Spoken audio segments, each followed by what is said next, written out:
आपका नाम बताएंगे? हाँ, अब्दुल मन्नान सिद्दीकी। मैं यहाँ का भिवंडी का पावर लूम एसोसिएशन का प्रेसिडेंट हूँ। अच्छा, पूरे भिवंडी का पावर लूम जो सोसाइटी है उसका प्रेसिडेंट हूँ। ओके। तो आपने टेक्सटाइल मिनिस्टर के साथ मीटिंग की थी जी और आप अभी मुझे यार्न के बारे में, धागे के बारे में जो मसला है वो बताएंगे, प्लीज़ बताएंगे। हाँ, यार्न के बारे में ये आपको बता रहा हूँ। जैसे यार्न का जो धागा तैयार होता है ये साउथ में तैयार होता है, अच्छा। कर्नाटक साइड में। वहाँ पे जो धागा ये तैयार होता है वो मिले अगर 100 रुपया केजी पर किलो, 100 रुपया किलो अगर वो धागा बनाते हैं, हाँ। तो बीच के कुछ एजेंट लोग वो माल उनका खरीद के और बॉम्बे में ला करके 200 रुपया किलो बेचते हैं। अच्छा। उसको ब्रेक लगाने के लिए हमने स्मृति ईरानी साहब से भी कहा और काफ़ी लोगों से, टेक्सटाइल मिनिस्ट्री जितने भी हैं, कि इसके ऊपर एक कानून लगाया जाए।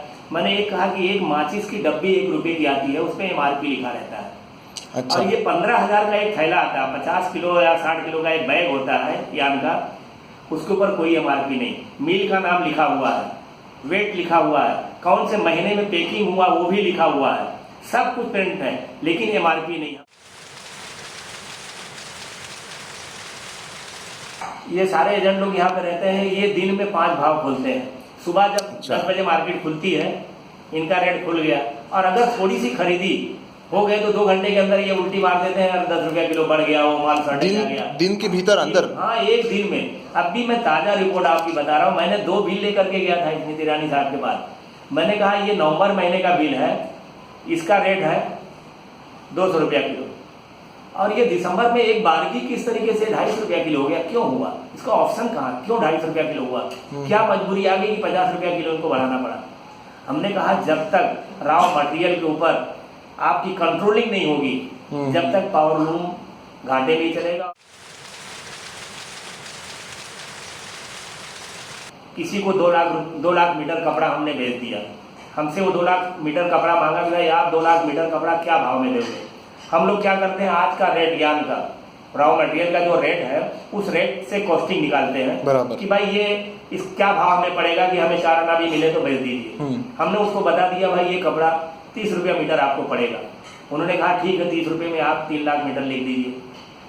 3 लाख मीटर हमने भेज दिया आज के रेट से, और कल जब हम यान खरीदने गए तो पता चला 50 रुपया किलो यान बढ़ गया। अब हमको 3 लाख मीटर कपड़ा वो 30 रुपये में देना है, चाहे 100 रुपया किलो यान क्यों न बढ़ जाए। उसके अंदर पावर लूम मालिक एकदम टूटते चले गए और उनकी कमर टूट गई, और जो हालात हो गई पावर लूम की, मैं आपको बता रहा हूँ 35 साल से पावर लूम के अंदर मैं काम कर रहा हूँ। अच्छा। लेकिन जो हालात आज चल रहे हैं साल 2 साल से, 35 साल के बीच में मैंने कभी नहीं देखा। अच्छा। आज की बात मैं आपको बता रहा हूँ, आज भिवंडी के 80% पावर लूम में ताले लगे हुए हैं।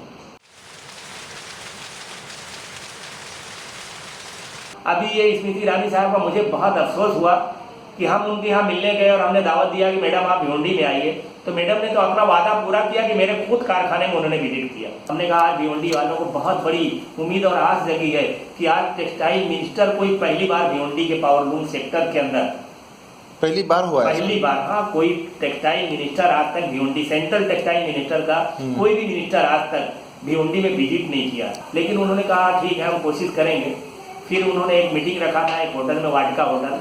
मुझे बोले कि आप वाटिका होटल में आइए और हम एक जनरल मीटिंग वहाँ रखे हैं और आप भी वहाँ आइए। मैं वहाँ गया तो जनरल मीटिंग के अंदर उन्होंने सारा ओपन कर दिया कि हमें प्रधानमंत्री जी ने कैश लेस के ऊपर भेजा है कि आप जाके भिवंडी में कैश लेस के बारे में लोगों को समझाइए कि वहाँ पे मजदूरों का अकाउंट बैंक में खोलें।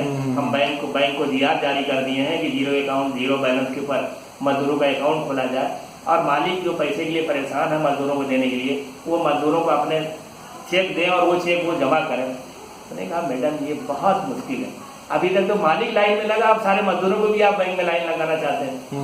ये नोटबंदी के बारे में बाद में भिवंडी इतनी तेजी से बंद हुई है, इसकी वजह मैं आपको बताऊँ क्यों बंद हुई। देखिए एक कारखाने में 10 मजदूर काम कर रहे हैं, उनको हर हफ्ते में कैश पेमेंट लगता है, फैमिली के साथ वो रहते हैं, वो जितना हफ्ता भर में काम करते हैं उनका उतना पैसा हम लोग उनको कैश पेमेंट दे देते हैं। हमारे पास कैश ना होने की वजह से, हम बैंक से पैसा ना निकाल पाने की वजह से, हम उनको कैश पेमेंट ना दे पाने की वजह से मजदूर अपना बोरिया बिस्तर बांध करके अपने अपने वतन पलायन करने लगे कि भाई हम यहाँ भूखमरी का शिकार होकर के क्या करेंगे, मालिक के घर में खुद नहीं तो हमको कहाँ से देगा। क्या पोजीशन भिवंडी की हो गई है। और हम लोग जो है उम्मीद खत्म कर चुके हैं कि लग रहा है भिवंडी बचेगी नहीं।